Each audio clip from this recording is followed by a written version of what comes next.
The true story of the three little pigs.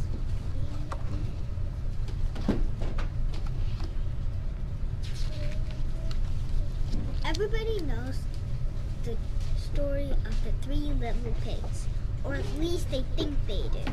But I'll let you in on a little secret. Nobody knows the real story, because nobody has ever heard my side of the story. I'm the wolf, Alexander T. Wolf. You can call me Al. I don't know how this whole big bad wolf thing got started, but it's all wrong. Maybe it's because of our doctor. Hey, it's not my fault wolves eat cute little animals like bunnies and sheep and pigs. That's just the way we are. If cheeseburgers were cute, folks would probably think you were big and bad too. But like I was saying, the whole big bad wolf thing was all wrong. The real story is about a sneeze and a cup of sugar. This is the real story.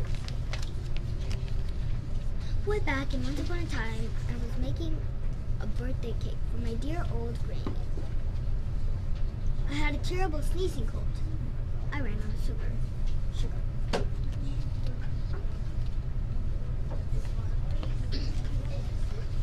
So I walked down the street to ask my neighbor for a cup of sugar. Now this neighbor was a pig, and he wasn't too bright either. He had built his whole house out of straw. Can you believe it? I mean, who in his right mind would build a house out of straw? So of course, the minute I knocked the door, it fell right in. I didn't want to walk into someone else's house. So I called, little pig, are you in? No answer. I was just about to go home with a cup of sugar for my dear old granny's birthday cake. That's when my nose started to itch. I felt a sneeze coming on.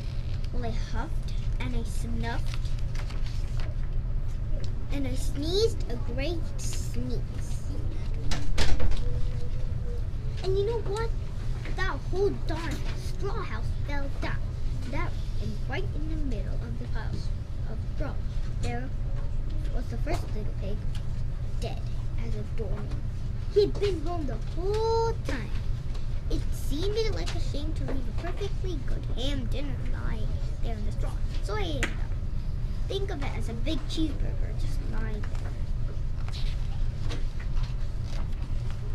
I was feeling a little better, but I still didn't have my cup of sugar.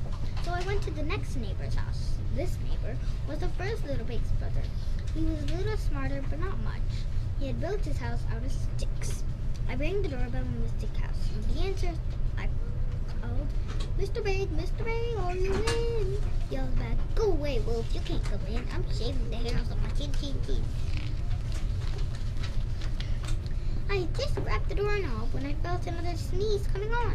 I huffed and I snuffed and I tried to cover my mouth, but I sneezed a great sneeze. And you're not going to believe it, but this guy's house fell down, just like his brother's. When the dust cleared, there was a second little pig, dead as a door. Wolf's honor. Now you know food will spoil if you just leave it out in the open. So I did the only thing there was to do. I had dinner again. Think of it as a second helping. I was getting awfully full, but my cold was feeling a little better. And I still didn't have that cup of sugar for my dear old granny's birthday cake. So I went to the next house. This guy was the first and second little pig's brother. He must have been the brains of the family. He had built his house out of bricks. I knocked on the brick house. No answer. I called, Mr. Pig, are you in? And you know what that rude little porker answered? Get out here, wolf. Don't bother me again. Talk about impolite. He probably had a whole sack full of sugar, and he won't even give me one little cup for my dear sweet old granny's birthday cake. What a pig. I was just about to go home and maybe make a nice birthday card instead of cake when I felt my coat coming off. I huffed, I snuffed, and I sneezed once again. And the third little pig yelled, and your old granny can sit on a pin.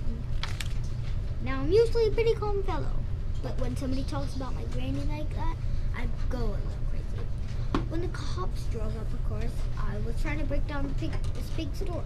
The whole time I was huffing and puffing and sneezing and making a real scene.